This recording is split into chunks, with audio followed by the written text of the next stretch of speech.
روج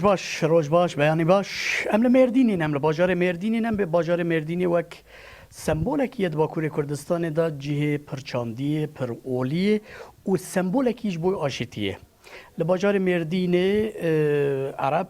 کرد و هر وصا هندک کم نترو مثلا وک بیرو باوری وان جدا سوریانی ببراتی دورد لور به هزار ساله نه به هفراد جین و جبر ویه که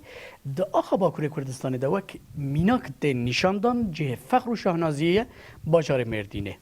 چندکی بره سروک چارادر یا باجار مزنا یا مردینه برز احمد ترک هات بو گرتن هات بو بنچاف کرن و تالیه جی هات حبس کرن یعنی حفظه مهدا جب حفظه مها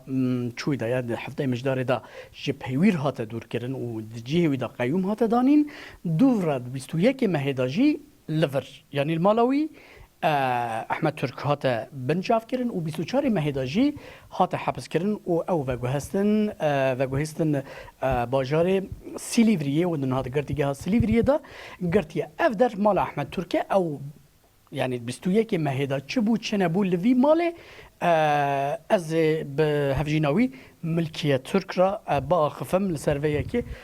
از من جبوی قبول کرنا و جبوی از ماندنا و از دسری دا سپاس جناب وقت که د 21 مهدا دم کو سروک شهرداری باجار مزن احمد ترک هات گرتن لورش او روش چه قومی و تذکری و ها بکرتاسی جمرا بیجی تا چه دی چند ذاتا از رحسس بمچم ناف جد رازم جنگ جمعه شغلی داری لی خستنه داری جنگ که فکری و تیم پولیس هماتن باشقان ببین و قوی همه باشقان جه خوگرید که جنگ هات ودامو گراد که باشقان ببین از راوم دی باشقان خوگرید دی حو که عصبی مخربم پی میفکر نفر مفکر و هم برن ایجاب مرامد آت است کرن یعنی سالون جی میوانا ودا احمد آمگش داروکا تمام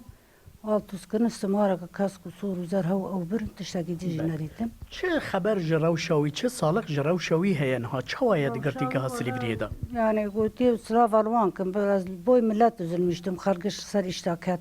خارجش فقیره امز عمری مشوفی هاوی یا گرتونو یا توتونو یعنی مر نتو غمه اما بر انسان قشل ایش درخواستن از بر انسان بله ملکی خان وقت زانین برز احمد ترک هر وصل نساق یدلجی و هفته 5 سالی جی روشوی تندرستی چا بوده مکوی برن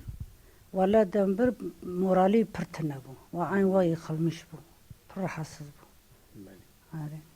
یعنی و مورال هیچ تنه بو وقت اسیر امری بگیرن